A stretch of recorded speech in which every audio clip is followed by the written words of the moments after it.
Bonjour à tous, donc je suis très heureuse d'inaugurer le premier webinaire en français de GIGN, le premier probablement d'une longue série de webinaires.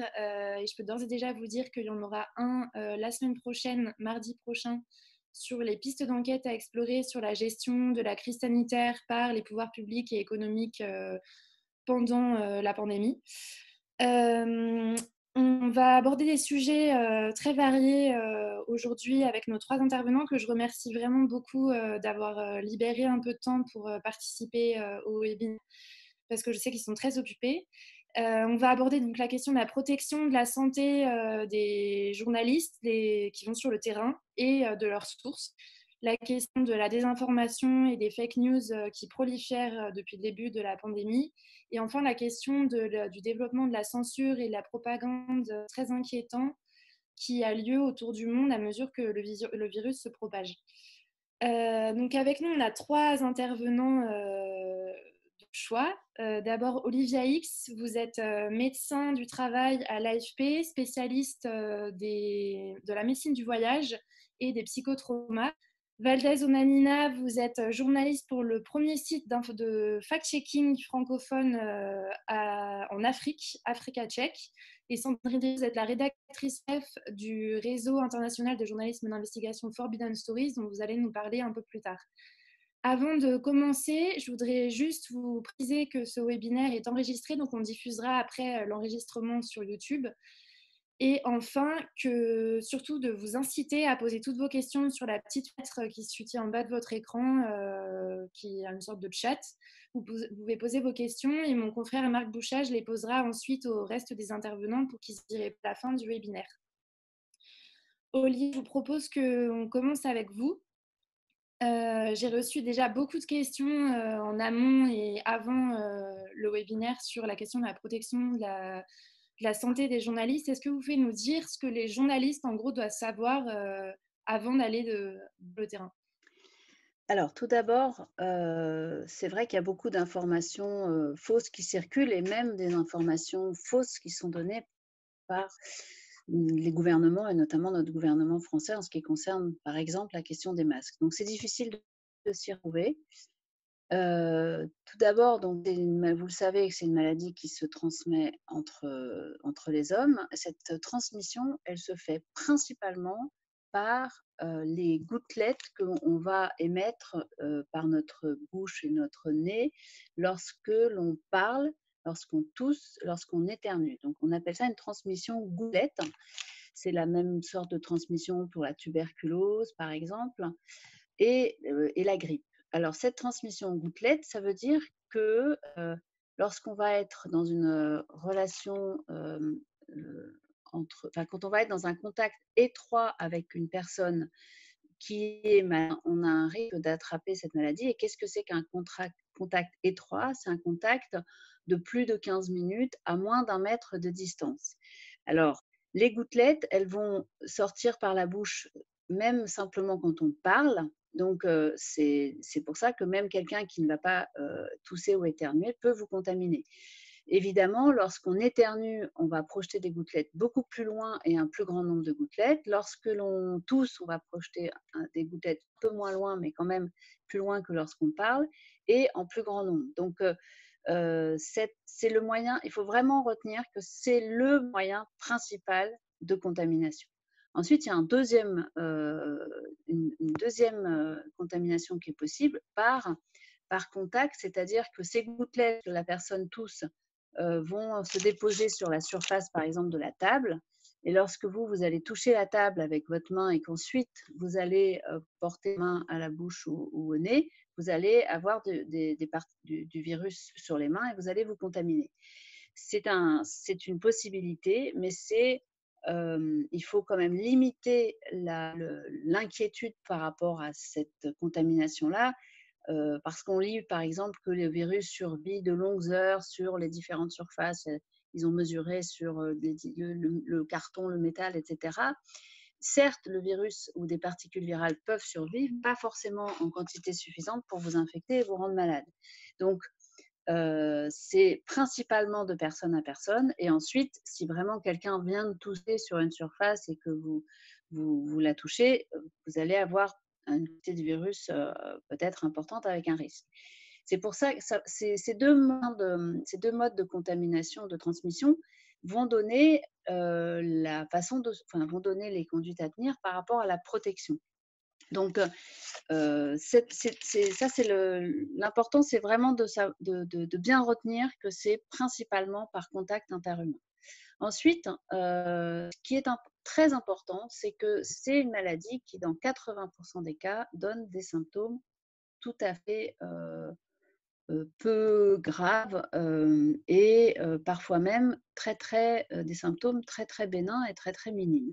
C'est une maladie qui, dans à peu près 20% des cas, peut être grave, notamment chez les personnes qui ont des facteurs de risque. Les facteurs de risque, c'est tout ce qui concerne des maladies chroniques sous-jacentes, que ce soit des maladies pulmonaires, des maladies cardiaques, des maladies de type diabète, par exemple, d'insuffisance rénale, des maladies immunitaires. Toutes ces personnes qui ont des maladies sous-jacentes sont à risque de faire des infections plus graves.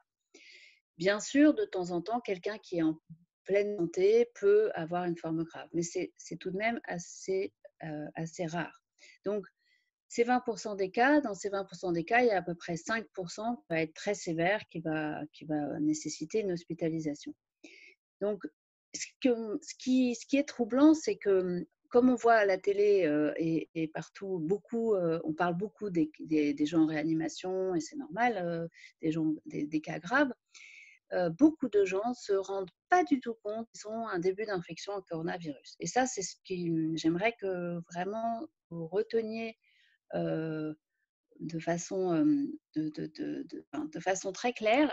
Énormément de gens se rendent à peine compte qu'ils sont malades parce qu'ils ont des symptômes légers, de type rhume, un peu de fatigue, mal à la tête, et ils ne percutent pas que c'est peut-être le coronavirus.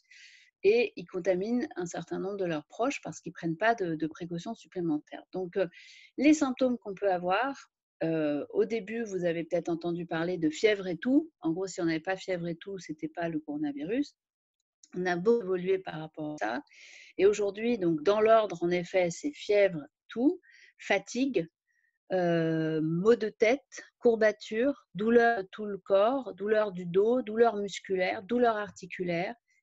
Des symptômes digestifs sont possibles, de type diarrhée le plus souvent, mais d'autres symptômes digestifs sont possibles. Des symptômes cutanés sont possibles. On peut avoir des boutons partout, des rougeurs, des urticaires. On peut avoir des engelures, c'est-à-dire le bout des doigts, le bout des pieds qui deviennent tout rouges par des troubles de la coagulation. On peut avoir des symptômes neurologiques, c'est-à-dire on peut avoir de la confusion mentale, on peut avoir des paralysies. Ça, c'est des symptômes plus rares, mais qui peuvent être parfois isolés. Et puis enfin, un symptôme hyper important dont vous avez sûrement entendu parler, c'est la perte du goût et de l'odorat. Ce symptôme, avoir une absence de nez bouché et perdre l'odorat et le goût, c'est parfois le seul symptôme qu'ont certaines personnes. Et c'est un symptôme qui signe la maladie. En médecine, on dit que c'est un symptôme pathognomonique, c'est-à-dire que vous avez un nez qui n'est pas bouché, vous perdez le goût et l'odorat, vous êtes infecté par le coronavirus. C'est de manière quasi certaine. Il existe des pathologies où on perd totalement le goût et l'odorat, mais c'est en ce moment, si vous perdez le goût et l'odorat, il est très probable que vous êtes infecté. Donc, le plus souvent, la pathologie commence de manière assez bénigne, un gros rhume, mal à la tête, fatigué, et puis au bout de 4 jours, on pourra. Donc, ce que je vous invite vraiment à faire, tous et toutes, c'est que dès les premiers symptômes, vous êtes très fatigué, ou alors c'est pas toujours facile en ce moment parce qu'on travaille tous beaucoup, mais si vous avez mal à la tête, si vous avez un rhume, si vous avez une petite fièvre à peine, soyez tout de suite, vous, que c'est peut-être ça. Et si vous habitez avec des personnes fragiles, de santé fragile, isolez-vous dans votre maison pour que vous ne les contaminiez pas. Donc, Ça, c'est le premier message. C'est que très souvent, on ne se rend même pas compte qu'on a commencé. Ensuite, sur l'évolution de la maladie, ça dure en général, une dizaine, quinzaine de jours. Parfois, ça dure plus longtemps. Ce qui est très particulier, très caractéristique, c'est que c'est une maladie qui est très fluctuante. Habituellement, vous avez la grippe, vous êtes au fond de votre lit pendant 5 jours et puis vous sortez, vous allez mieux, ça va de mieux en mieux. Là, c'est très déstabilisant parce que vous croyez que c'est fini et puis après, 2 jours après, ça repart et parfois même une semaine après, ça repart. Donc, vous n'avez probablement pas avoir accès facilement à des tests. Donc, on fait vraiment des diagnostics sur cette trempe de symptômes, cette fluctuation et le fait notamment, par exemple, qu'on perd de l'odorat. Donc, c'est pas la peine d'aller faire un test si vous avez perdu l'odorat, on sait que c'est ça.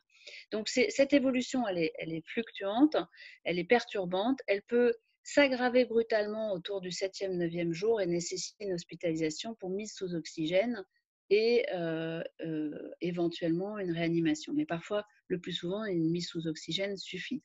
Donc, je sais qu'il y a beaucoup de journalistes qui sont présents aujourd'hui, qui sont en Afrique. Il y a beaucoup de pays où il y a des possibilités de réanimation très limitées. Quand même, il y a en général de l'oxygène disponible. Donc, ça permet d'être un tout petit peu rassuré pour le plus grand nombre de cas. Mais du coup, quand vous êtes pays où il y a très peu de structures de soins adaptées, c'est pour ça qu'il faut vraiment être réactif et que dès que vous ressentez les premiers symptômes, faire comme si c'était ça et vous isoler des autres. Alors, comment est-ce qu'on protège les autres? Le plus facile, le protéger les autres, c'est s'isoler, porter un masque chirurgical lorsque l'on peut, ou porter un masque qu'on a fabriqué soi-même, les masques artisanaux. Ces masques chirurgicaux, donc vous voyez ce que c'est. Je pourrais vous en montrer un tout à l'heure. Là, je ne suis pas à côté. Donc, le masque chirurgical, c'est le masque qui est en général vert ou bleu et que portent les chirurgiens. Ces masques, ce sont des masques qui servent à protéger les autres lorsqu'on est malade. Pour continuer à protéger les autres, il faut beaucoup, beaucoup se laver les mains et il faut rester, si on est malade, dans une pièce où les autres ne rentrent pas et manger de son côté, etc. Maintenant, pour les journalistes qui vont travailler sur le terrain et qui vont donc vouloir éviter d'attraper la maladie, le masque qui protège absolument et qui empêche, qui filtre les virus, ce sont les masques FFP2 ou N95 pour les pays, pour certains pays. Le masque FFP2, c'est ce que vous devez absolument porter si vous allez faire un reportage auprès de malades. C'est pas raisonnable d'aller faire des reportages auprès de malades avec seulement un masque chirurgical. Maintenant, la difficulté, c'est l'approvisionnement en masque FFP2. Un masque, en plus, ce sont des masques qui ne peuvent pas se fabriquer soi-même, et c'est des masques qui sont à usage unique. Donc, on va parler d'abord dans une situation optimale et en situation normale. Si on peut, on utilise un masque FFP2 jetable lorsqu'on va dans un reportage où il y a des personnes potentiellement malades.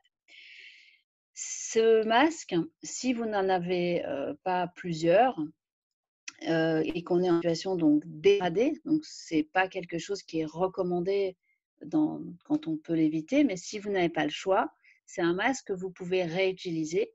Seulement, surtout, ne le nettoyez pas avec des produits alcoolisés ou du gel hydroalcoolique ou de l'alcool. Il ne faut pas nettoyer ces masques avec un produit humide, ça leur fait perdre 50% de leur capacité de filtration. Ça devient des masques inefficaces.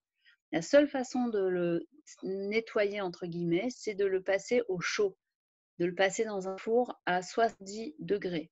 La difficulté, c'est qu'en général, ça va abîmer les élastiques et que du coup, il faudra peut-être rajouter des élastiques avec des agrafes.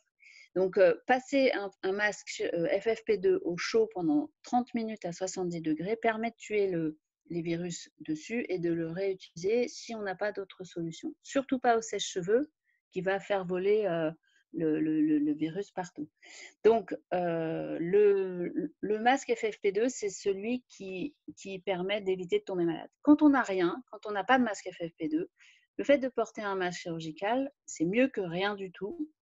c'est mieux, la filtration est pauvre, enfin est pas suffisante, donc on risque quand même d'avoir du virus. Par contre, on va limiter tout ce qui va être la contamination contact, parce que quand on a un masque sur le nez, un masque chirurgical, on ne va pas toucher sa bouche, pas toucher son nez, ce qu'on fait 20 fois par heure en moyenne. Donc ça évitera les contaminations par contact. Donc c'est mieux que rien, mais c'est en fait l'usage du masque chirurgical, c'est quelque chose qui devrait être utilisé par les gens qui sont malades. Alors, un point sur les gants. Le gant est un faux ami. Le gant est une mauvaise idée. Le gant est il vaut mieux se laver très souvent les mains. Alors, si on a de l'eau et du savon, l'eau et du savon, mais c'est possible partout. Donc, le gel hydroalcoolique dans des petits flacons dans la poche. Se laver les mains souvent au gel hydroalcoolique, c'est beaucoup plus important que de porter des gants. Les gants, c'est uniquement si vous allez être dans un environnement très sale ou avec vraiment beaucoup de malades. Et à ce moment-là, juste pendant que vous êtes dans cet environnement, pendant un temps court, et ensuite vous les enlevez et vous les jetez. Si vous gardez une paire de gants pendant plusieurs heures, c'est exactement comme si vous ne vous laviez pas les mains pendant plusieurs heures. Et donc, c'est vraiment pas une bonne idée. Ça peut être une bonne idée pour nettoyer ces appareils quand on va nettoyer à l'alcool après le travail, mais c'est vraiment, tout le monde veut mettre des gants et c'est compliqué de faire accepter aux gens que c'est une mauvaise protection, mais c'est pas recommandé. Si vous allez faire un reportage dans un hôpital, là évidemment, vous allez vous équiper au maximum avec, si c'est possible, une combinaison, si c'est possible, enfin, et une combinaison, un masque FFP2, des lunettes. Mais en dehors d'un reportage à l'intérieur d'un hôpital et d'un service avec des Covid, vraiment, le gant, il faut limiter absolument son utilisation. C'est un faux ami. Donc, le plus important, c'est le lavage des mains, c'est se laver les mains souvent, souvent, souvent, et porter un masque, au mieux un masque FFP2 si vous en avez la possibilité, et sinon, un masque soit chirurgical jetable, soit les masques que vous fabriquez vous-même en tissu, plein de tutos pour fabriquer des masques avec des normes AFNOR, etc. Ce sont des masques qui vont permettre à la fois d'éviter que vous touchiez la bouche et d'éviter de contaminer les autres. Donc, si tout le monde porte un masque, ça va limiter la contamination, puisque du coup, les gens malades ne vont pas contaminer les autres. Donc, je crois que j'ai fait un petit peu le tour, mais du coup, pour être clair, en reportage, gel hydroalcoolique, lavage de mains. Si vous êtes en contact avec des malades, le masque FFP2. Si c'est un reportage ordinaire, le masque chirurgical, ça sera mieux que rien du tout. Si vous êtes loin, et puis pardon, j'ai oublié le principal, mais que vous savez déjà, c'est la distanciation, donc se mettre à au moins 1 mètre, et puis si possible 1,50 m, 2 mètres, c'est mieux. Plus vous êtes loin, moins vous risquez. Quand quelqu'un éternue, ça peut faire 6 mètres les postillons. Donc c'est vraiment, plus vous serez loin, mieux c'est.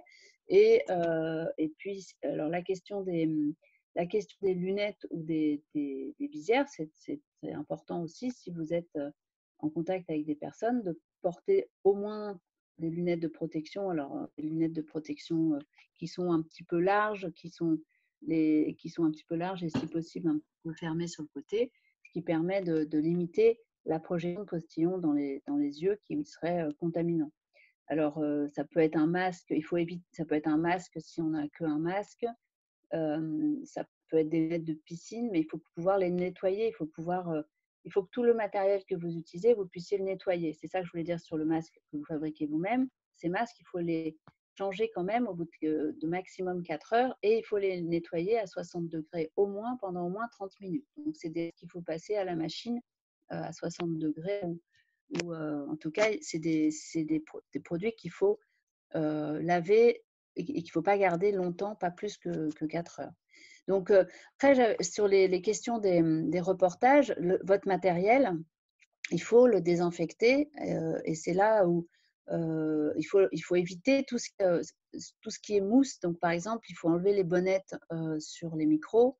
C'est pour ça que tout à l'heure, ce que je voulais vous dire sur les lunettes, c'est qu'il faut éviter, par exemple, des masques de ski qui auraient une partie mousse qui est impossible à désinfecter correctement. Il faut que ça soit que du plastique.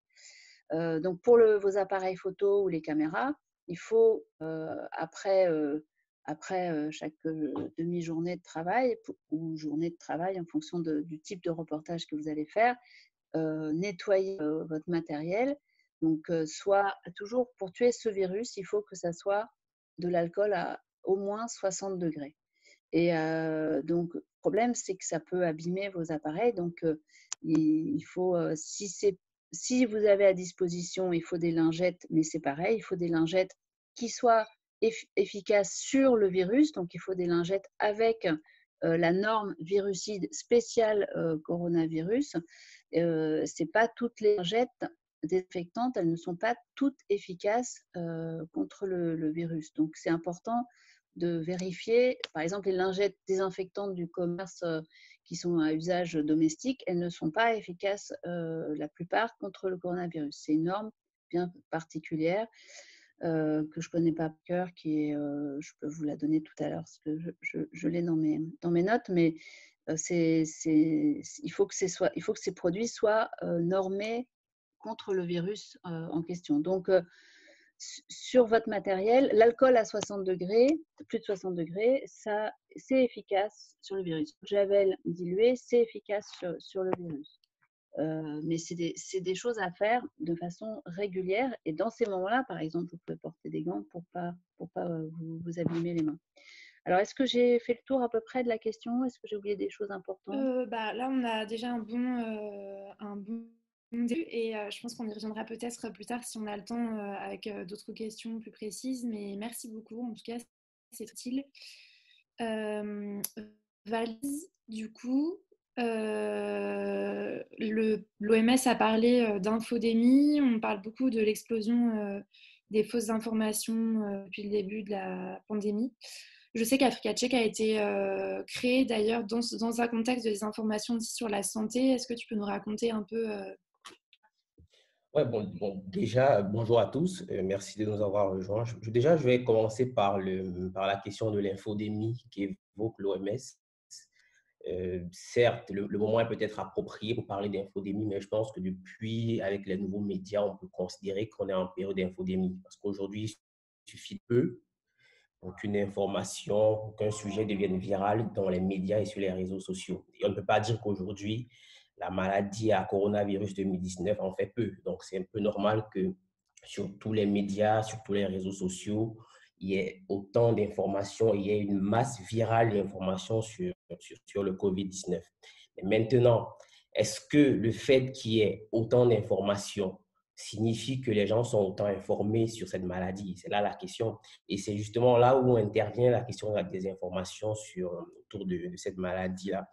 Ce qu'on a constaté, c'est que et c'est un peu dommage qu'on a l'impression que c'est avec le nouveau coronavirus que les gens découvrent la désinformation sur la santé.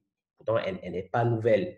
Et là, vous l'avez dit, Africa Tchèque, l'organisation pour laquelle je travaille, a été créée dans un contexte pareil. C'est-à-dire qu'au début des années 2000, alors que le Nigeria s'apprêtait justement à mettre fin à la polio, parce que la polio a frappé ce pays de façon assez drastique.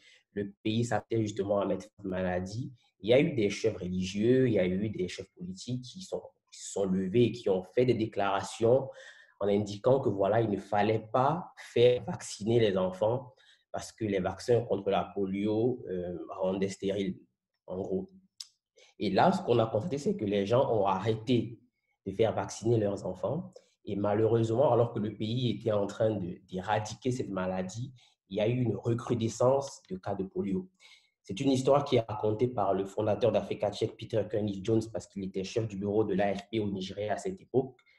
Et c'est partant de là, justement, qu'il a eu l'idée de fonder une organisation comme Africa Tchèque. C'est dire quoi? C'est dire que la désinformation sur la santé ne date pas de décembre 2019, date à laquelle on a annoncé le nouveau coronavirus. Elle existe depuis. et elle est aussi dangereuse qu'aujourd'hui, en fait. Ce n'est pas un cas nouveau en soi.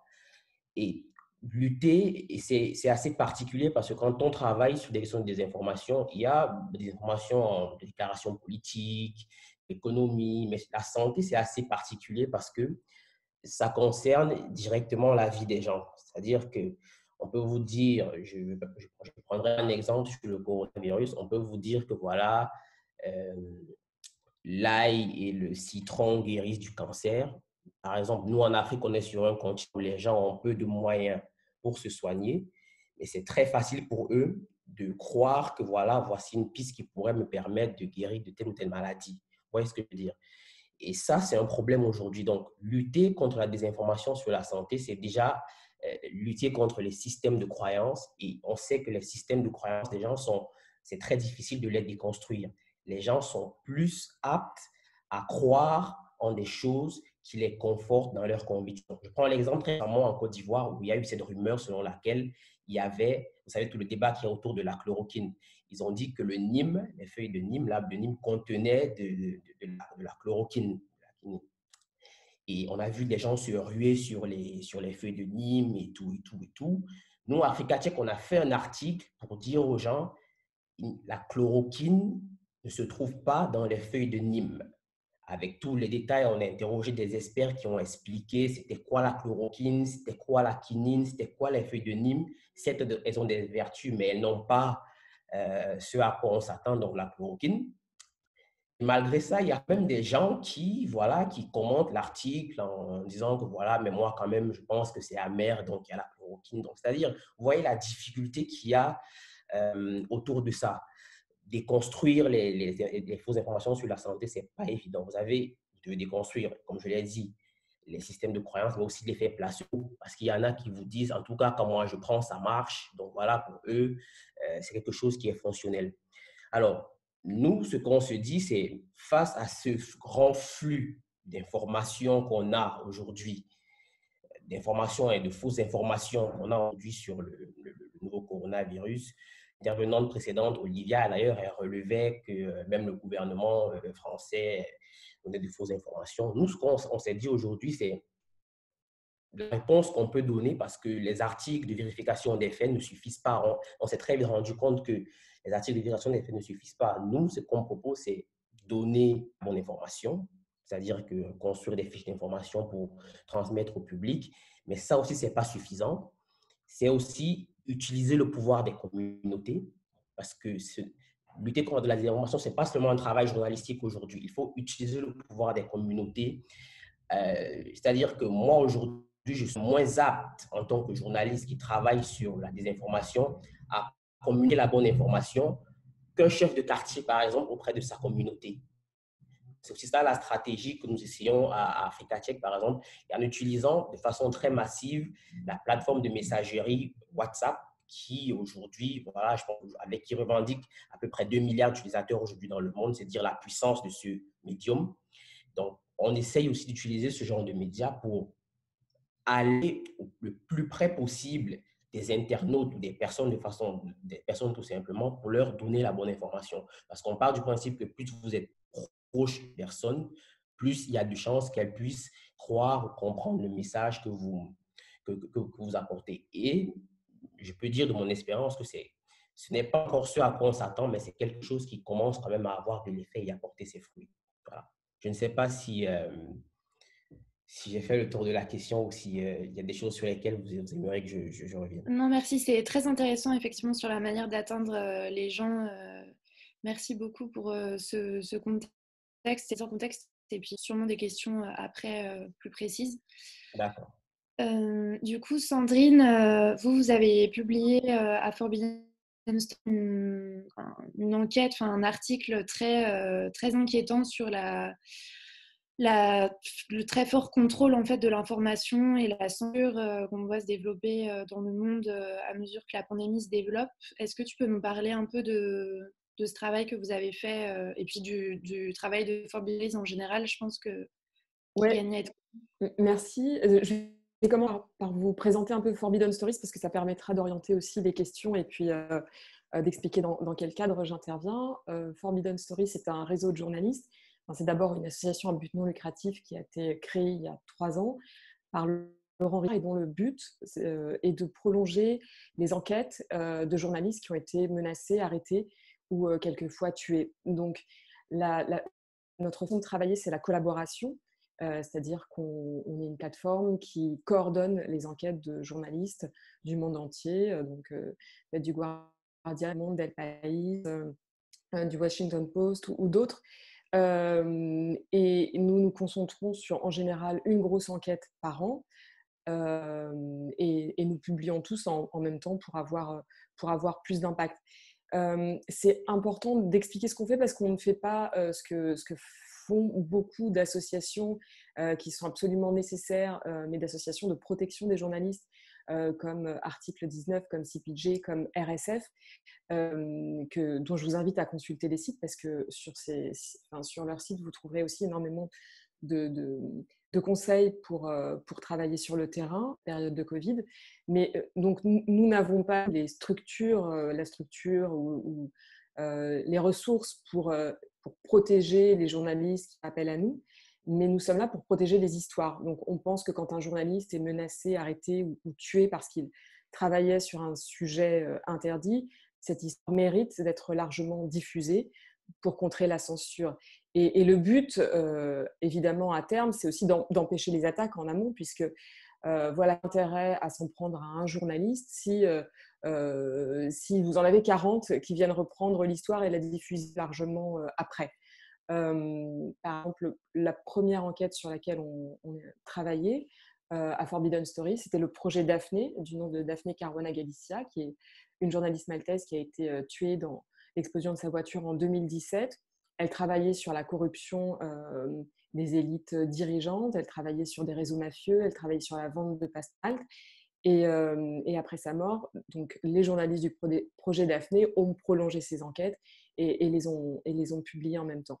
Donc, on avait lancé avant la crise Covid, on avait lancé un nouveau projet collaboratif qui continue toujours. Mais évidemment, ce qui arrive aux journalistes dans le monde entier aujourd'hui qui enquêtent sur le Covid ne peut pas nous laisser indifférents, puisque on a vu que des journalistes étaient arrêtés dans plusieurs pays, certains menacés très violemment sur les réseaux sociaux.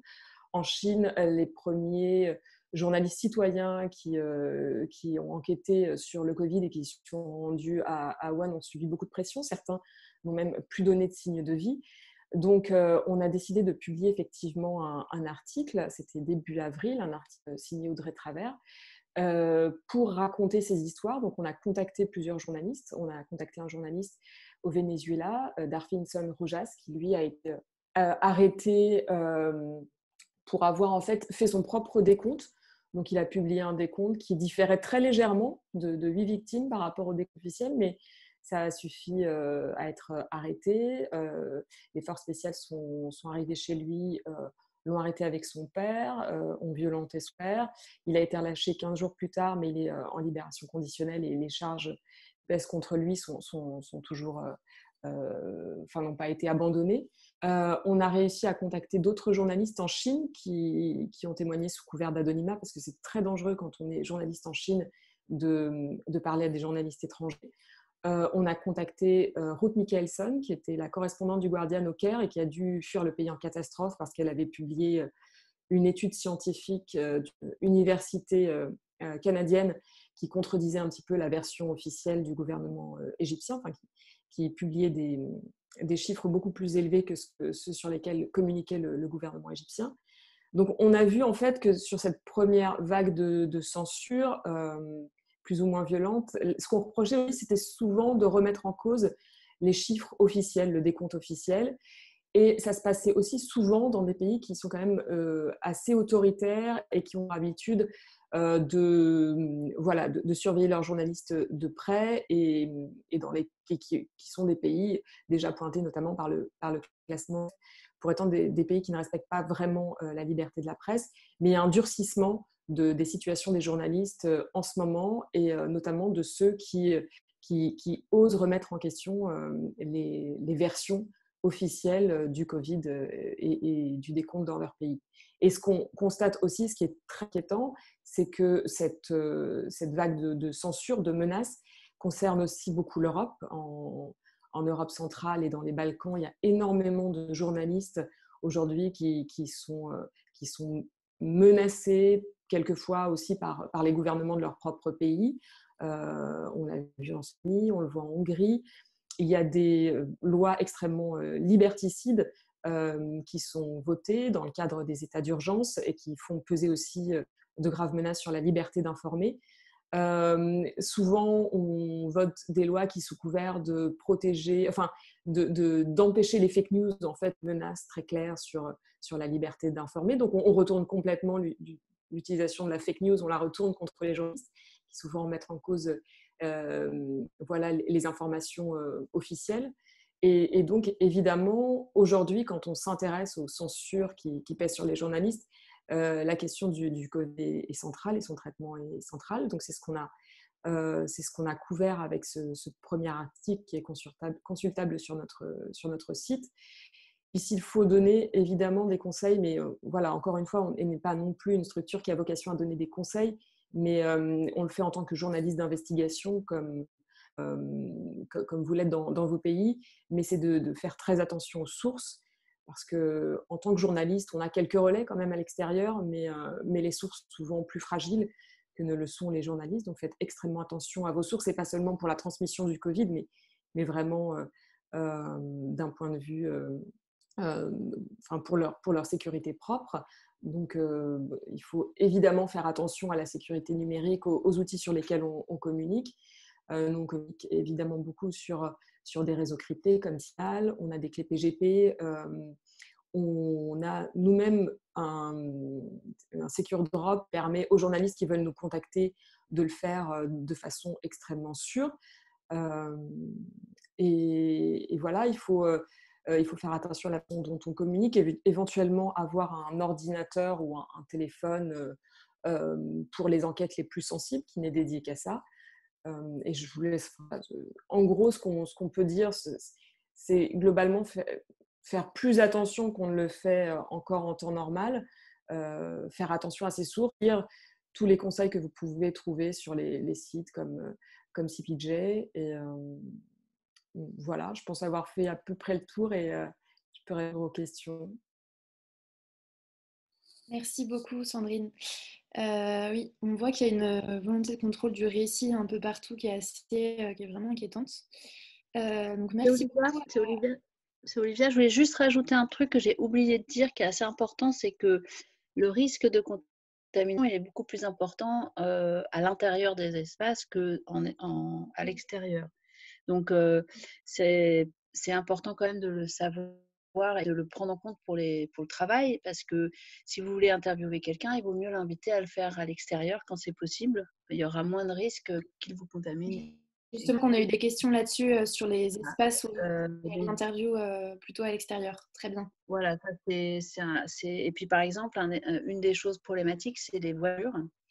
Parce que dans un trajet en voiture d'un trajet de plus de 10-15 minutes, il y a un risque de contamination de personnes qui sont dans le véhicule. Donc ça veut dire qu'il faut essayer plutôt d'être un maximum, si possible tout seul, mais si on est conduit par quelqu'un, plutôt prendre 2 voitures que se mettre à 3 dans une voiture, par exemple. C'est pas évident partout, mais... qui n'est pas évident du tout, mais du coup, à ce moment-là, que tout le monde soit équipé de masques chirurgicaux pour éviter de contaminer les autres. Mais c'est vraiment un moyen un espace, voilà, d'ouvrir les fenêtres au minimum, mais c'est un espace à risque. Voilà, excusez-moi d'être revenue. Merci pour les précisions.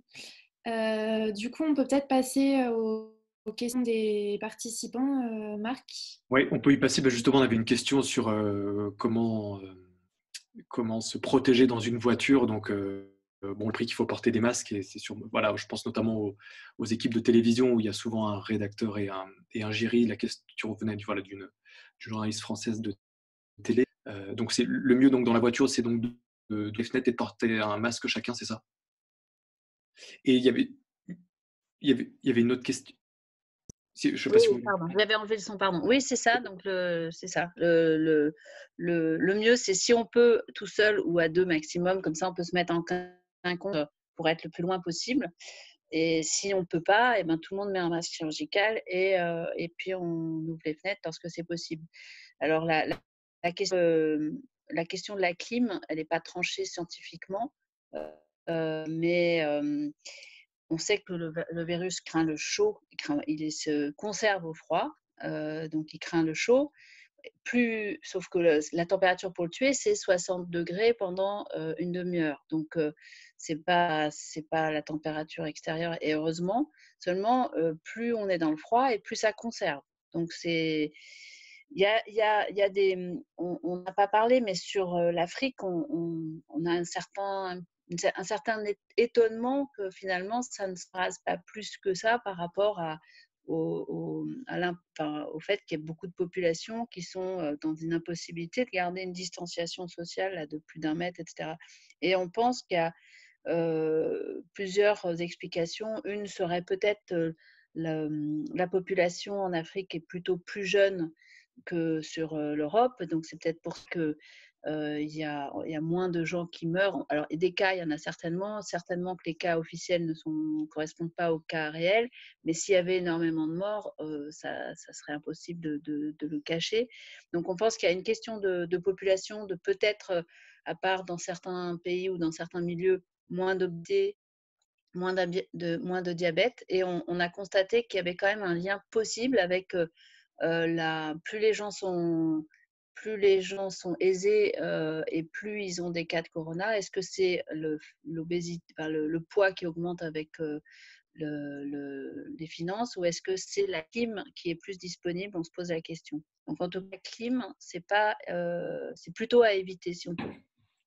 On avait une autre question à laquelle vous avez commencé à répondre tout à l'heure, c'est sur le fait de faire des interviews à l'intérieur d'un logement, d'un bureau. Alors, vous avez dit qu'au mieux, il fallait aller à l'extérieur. Dans le cas où les personnes n'ont pas le choix et il faut le faire à l'intérieur, quels seraient vos conseils à vous en termes de… Alors, les conseils seraient de se mettre le plus loin possible de la personne. Alors, évidemment, c'est-à-dire d'éviter ce qui est compliqué, c'est qu'on doit éviter les interviews à bras tendus, c'est-à-dire à micro tendu. Il vaut mieux poser le micro sur un pied, ou bien se fabriquer une petite perche à micro pour pouvoir avoir une plus grande distance. Parce que sinon, la distance du bras est trop courte pour avoir une bonne protection.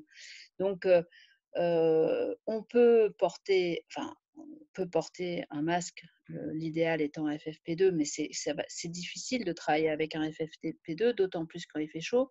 Donc, je sais bien que ça va être difficile de passer sa vie avec un masque FFP2, qui en plus n'est en général pas disponible. Mais il faut toujours garder en tête qu'un masque chirurgical, c'est mieux que rien du tout. Donc, mais le plus important dans un interview à l'intérieur, ça va plutôt être d'essayer de se mettre à une certaine distance, et puis de pas… Enfin, des choses de bon sens. Si vous avez quelqu'un qui se met qui a visiblement est malade, il vaut mieux écourter l'interview. Et puis, donc, voilà. Je laisse… Il y avait justement une question sur les micros. Vous avez répondu tout à l'heure, comment les désinfecter. Quelqu'un se demandait aussi, est-ce que c'était suffisant, parce qu'ils mettaient des micros HF, donc les micros qu'on a directement sur la chemise. Ça, c'est à proscrire, les micros HF?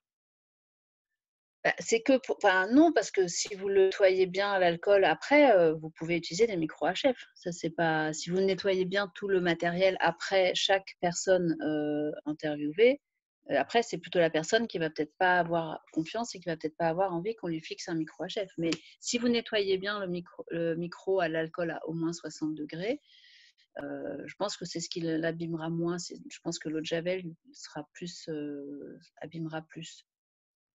Et il y avait des questions aussi sur les masques, notamment les masques en tissu recommandés par l'AFNOR. Savoir s'ils sont aussi efficaces que les FFP2, ça vous y avez…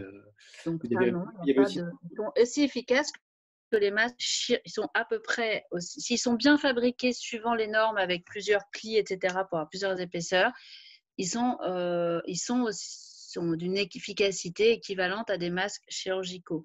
Par contre, il faut bien les garder pas trop longtemps et donc quelques heures, et les laver à 60 degrés. En gros, quand on est en hôpital, par exemple, à chaque fois qu'on touche le masque, on le jette. C'est-à-dire que ce qu'il faut comprendre, c'est que le masque, il filtre dans un sens. Alors, le masque FFP2, il filtre dans les deux sens, et le masque chirurgical ou fabriqué main, il filtre que dans un seul sens. Donc, ce masque se retrouve avec des microbes, et donc ça devient un vecteur de transmission. C'est pour ça qu'il ne faut pas le toucher, ou si on touche, on doit se laver les mains au gel hydroalcoolique. Alors, il y a une question sur les masques et l'humidité. Oui, exactement, ouais, tout à fait.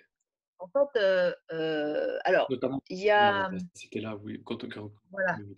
Donc les masques fabriqués main, enfin, c'est pas un problème. C'est surtout un problème pour les masques qui sont… quand je dis que c'est pas un problème, c'est qu'ils vont pas diminuer l'efficacité. C'est pour les masques les masques FFP2 du commerce. Ces masques-là ne doivent pas être humides. S'ils sont humides, leur capacité de filtration va être moins bonne. Donc en effet, il y aura une moins bonne sécurité d'utilisation d'un masque FFP2 si on est dans un espace très humide. Après, c'est pas scientifiquement prouvé pour l'instant, mais on pense quand même que dans les endroits où il y a une très forte humidité dans l'air, ça va diminuer la propagation des gouttelettes. Elles vont se propager plus vite dans un air sec. Elles seront moins freinées, alors que s'il y a déjà beaucoup de gouttelettes, elles vont être un peu moins dispersées. Donc, ce sera peut-être une compensation à cette humidité qui fait baisser la capacité de filtration des masques. Et pour les masques en tissu, vous avez dit qu'il fallait les garder que quelques heures. Quelques heures, ça correspond à quoi? 3, 4, 5 heures? Alors, ça veut dire que dans la mesure du possible, un masque, on le met et on n'y touche plus. On ne l'enlève pas. Si on l'enlève, on le change. Alors, si par exemple on veut boire, si on veut fumer, si on veut manger, il faut normalement on devrait changer de masque. D'accord? Ce que ça veut dire, c'est qu'il faut au moins le changer par demi-journée. Un masque chirurgical, vous ne le gardez pas plus d'une demi-journée. Après, quand on est en situation de pénurie, on est en situation dégradée et on adapte les choses. Hein. En ce moment, en France, dans certains hôpitaux, ils gardent un masque chirurgical toute la journée ou un masque FFP2 toute la journée, ce qui n'est pas du tout le respect des normes d'utilisation. On va revenir avec vous dans quelques instants parce qu'on a d'autres questions sur les mesures de sécurité, de protection directe. On avait d'autres questions sur plutôt comment agir, par exemple, comment faire quand mon interlocuteur refuse de donner des informations par téléphone. Et une autre aussi qui peut se retrouver dans cette question, c'est à l'ère du télétravail, comment interroger une source, surtout quand cette source ne dispose pas d'Internet.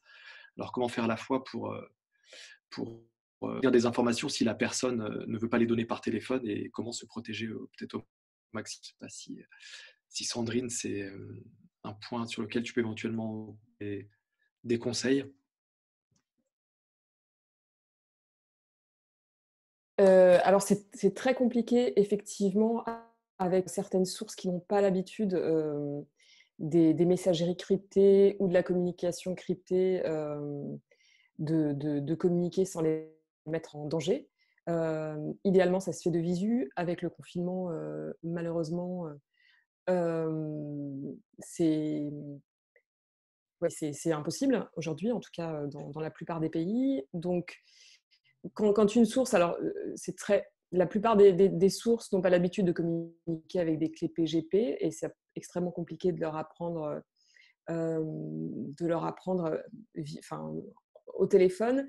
Donc, en général, les messageries Signal, c'est ce qu'il y a de plus simple d'utilisation. Ceux qui ne connaissent pas Signal, en général, WhatsApp, qui reste quand même plutôt safe.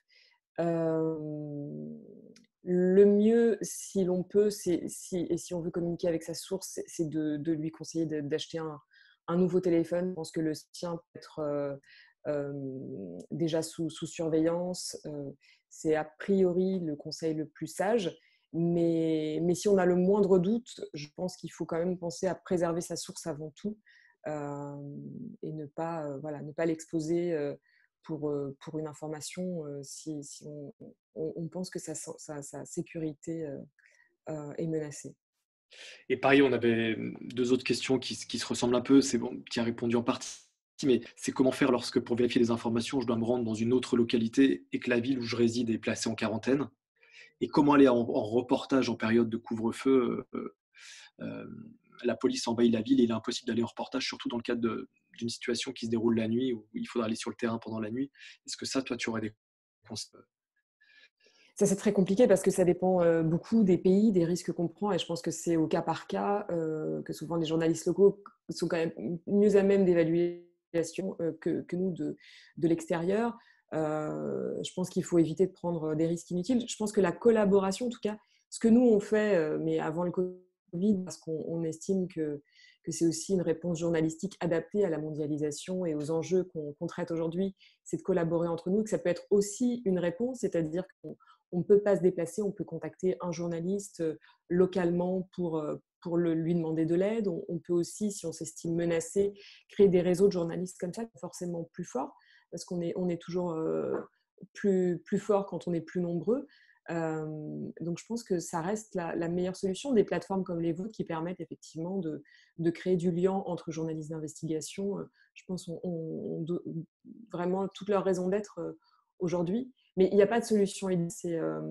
Chaque situation, chaque pays est vraiment compliqué. Le mieux, c'est d'en parler. Le mieux aussi, avant de partir en reportage, mais c'est ce qu'on fait aussi, c'est ce qu'on faisait avant Covid dans des situations compliquées, c'était d'avoir une chaîne de personnes qui peuvent alerter des autorités si on ne donne pas signe de vie au bout d'un moment, des rédacteurs en chef, des collègues qu'on rappelle toutes les 2 heures, toutes les 3 heures, des contacts d'urgence qu'on peut déclencher si besoin. Donc, tous ces réflexes qu'on avait avant le Covid dans des situations compliquées, il faut continuer à les avoir et puis il faut redoubler d'attention.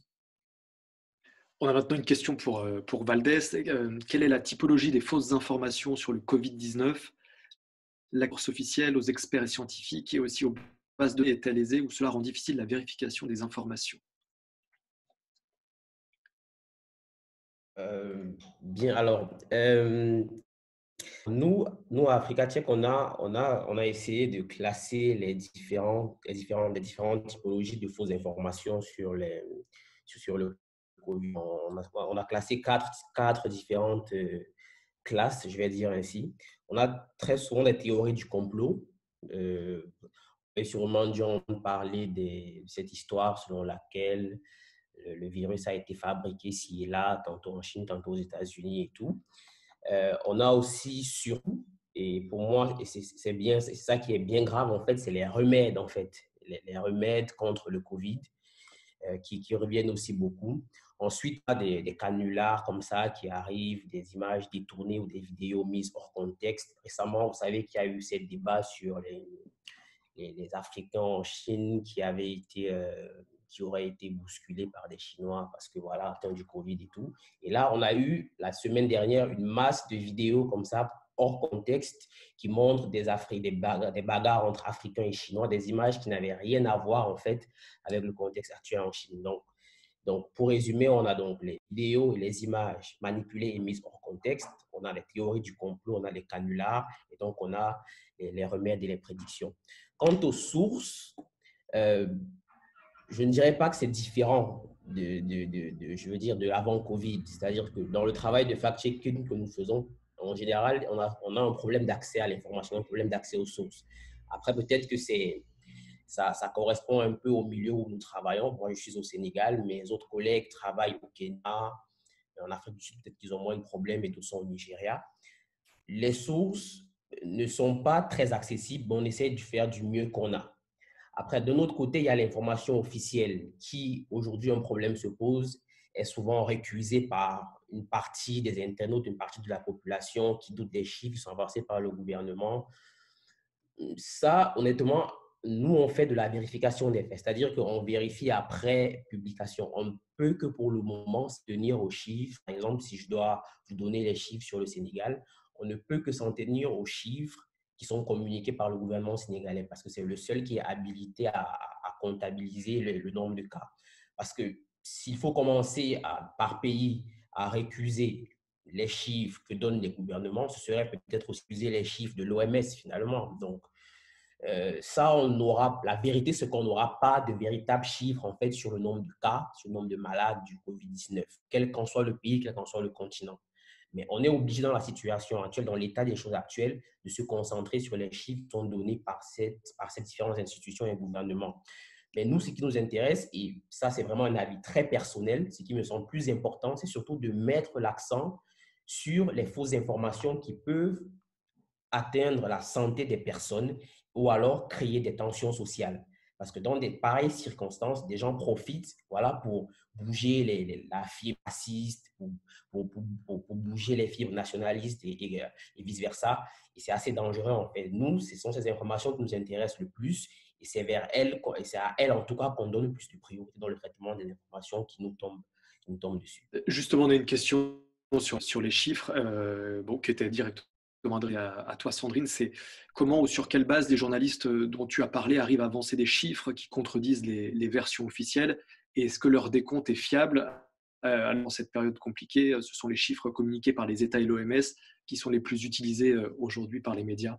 C'est sûr qu'aujourd'hui, les chiffres qui sont relayés par les médias et même les chiffres de référence de l'université Johns Hopkins à Baltimore, qui sont les chiffres utilisés partout, sont les chiffres officiels.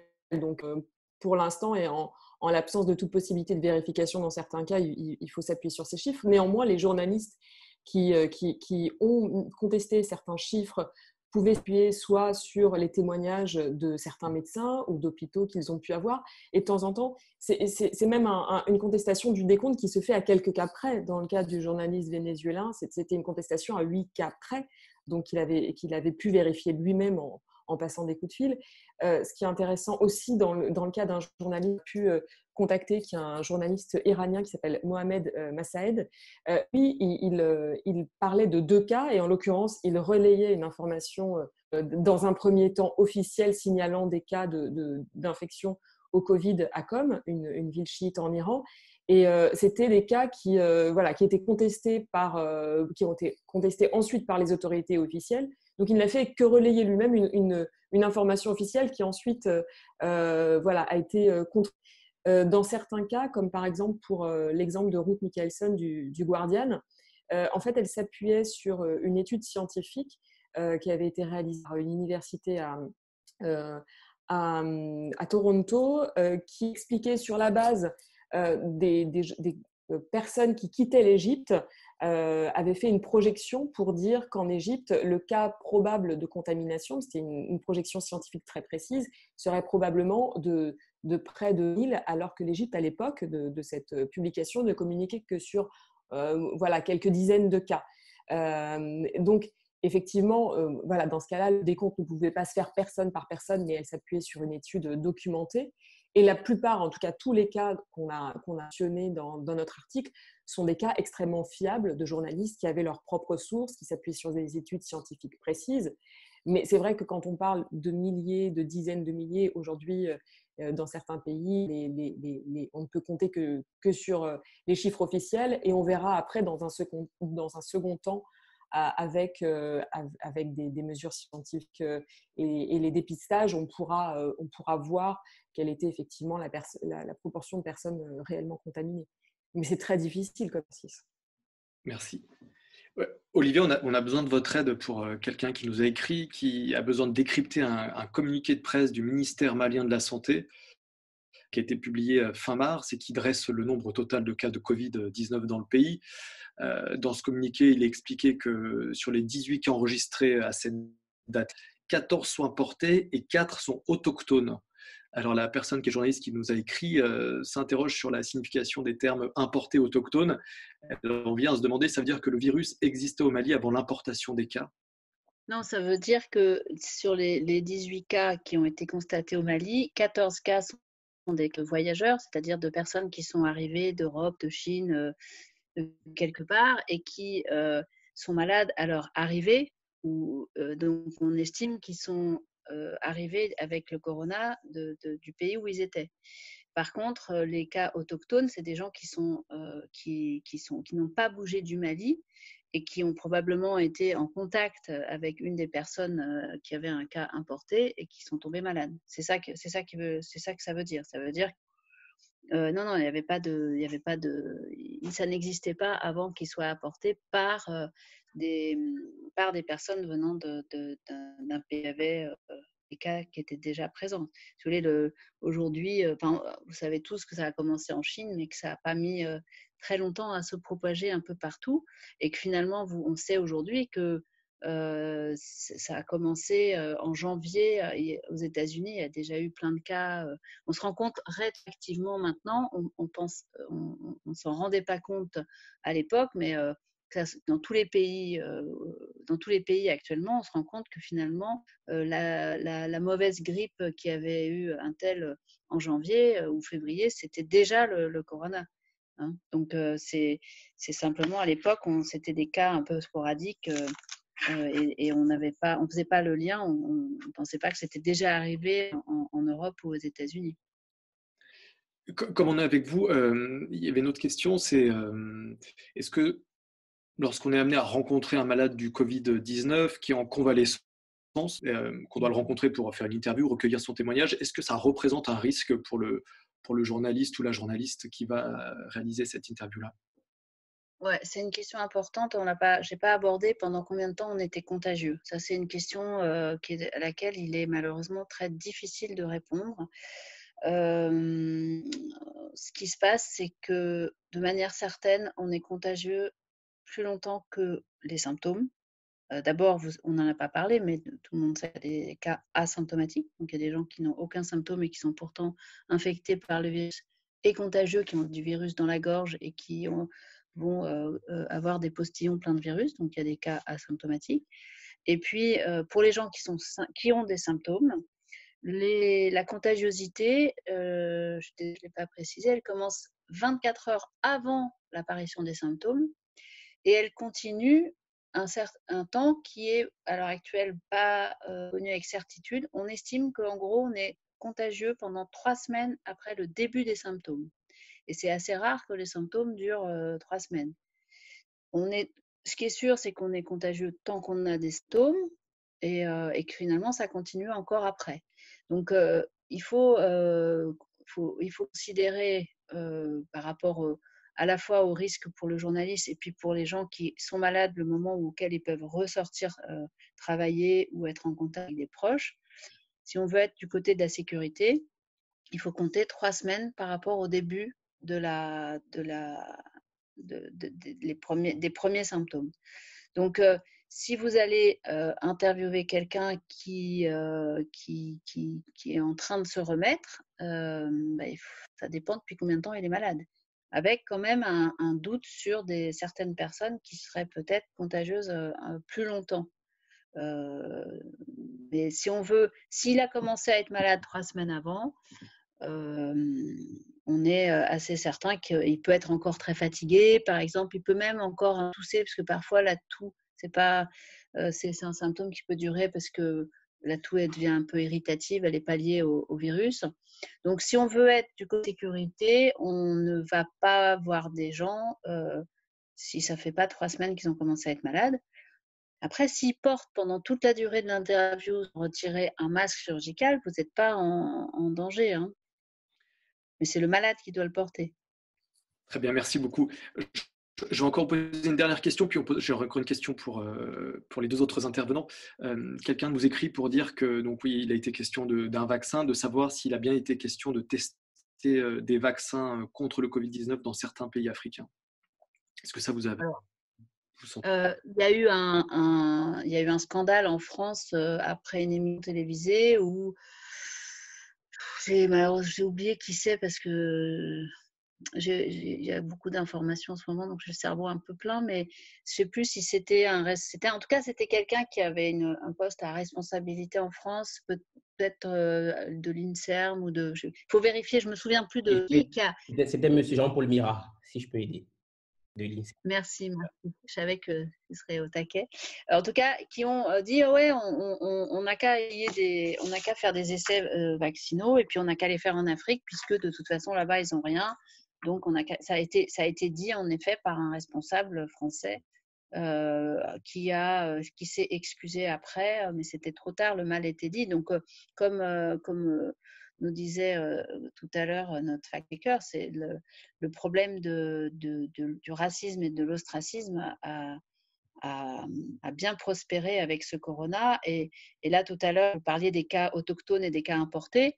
Donc, moi, je suis médecin du travail de l'AFP et donc on a un certain nombre de correspondants ou de journalistes de l'AFP qui ont été mis en difficulté parce que ils étaient accusés d'être des importateurs du virus. Donc c'est quelque chose qui est problématique. Donc en effet, cette phrase a été prononcée.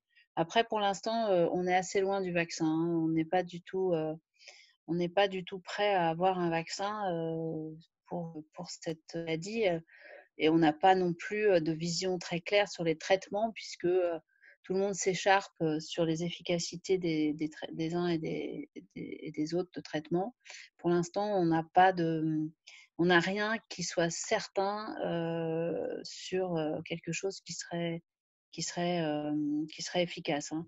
Donc, malheureusement, pour l'instant, en plus, on a beaucoup comment dire, enfin, au début, on a dit il faut surtout prendre que du paracétamol, il ne faut jamais prendre d'anti-inflammatoire. Et puis, ça reste tout à fait vrai pour vous tous. Mais en réanimation, par exemple, on est en train de se rendre compte que ça ne se passe pas exactement comme on pensait au début. Donc, il y a des discussions sans arrêt sur les causes des aggravations et les traitements adaptés pour ces aggravations. Une des complications, il faut quand même que vous le sachiez, une des complications qui peut survenir, c'est les complications de type phlébite ou embolie pulmonaire. On pense qu'il y a un effet sur la viscosité sanguine du virus. Donc, si vous êtes malade du corona, si vous vous mettez à avoir mal dans le mollet, il faut vraiment pouvoir consulter et avoir un examen complémentaire pour savoir si on est en train de faire une bite ou pas. Et donc, c'est un des symptômes, c'est une des complications problématiques de cette infection virale. Merci beaucoup, Olivia. J'ai une dernière question pour Valdès. Ouais.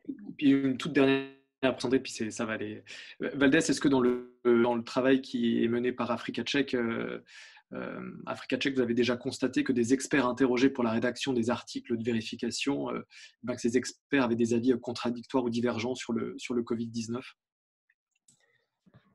Non, jusqu'ici, non, en fait. Les différents experts qu'on a eu à interroger, c'est-à-dire qu'aborder la question peut-être avec des arguments différents, mais la finalité de leur raisonnement était toujours la même, en fait. Donc, jusqu'ici, on n'a pas eu de différence entre les avis des experts. Mais en tout cas, le principe est que, en fact-checking, lorsqu'il y a des divergences entre experts, on essaye d'avoir le maximum d'experts possible et de donner en tout cas les différentes versions qui sont présentées par ces experts-là. Parce que voilà, il n'y a pas de vérité universelle. L'important, c'est de présenter les faits et d'expliquer le contexte dans lequel ces faits-là peuvent intervenir. Mais jusqu'ici, pour répondre précisément à la question, on n'a pas encore eu à faire face à ce genre de situation. D'accord. Merci beaucoup, Valdès.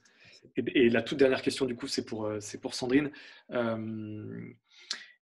Qu'est-ce qu'on peut dire quant à la question du respect de la vie privée des malades? Comment garantir le secret médical? Comment respecter les personnes qui sont interviewées? Comment le journaliste peut faire face à ça? Est-ce qu'il y a des conseils ou... Je pense que le plus simple est de demander. Hein. C'est comme le droit à l'image quand on fait des reportages télé, c'est-à-dire que à partir du moment où la personne accepte de communiquer sur l'infection, ça ne pose pas de problème. Après, je ne sais pas s'il y a eu des cas d'outing de Covid qui ont été... Il y en a eu, en fait, il y en a eu beaucoup dans Chine, je crois, des personnes qui ont été vraiment ostracisées après la communication du fait qu'ils étaient malades. Et effectivement, je pense que c'est quelque chose où il faut être assez vigilant. Oui, donc je pense que par défaut, voilà, ne communiquer que sur des cas anonymisés. Et si on parle d'un témoignage précis avec accord de la personne interviewée, là, ça fait...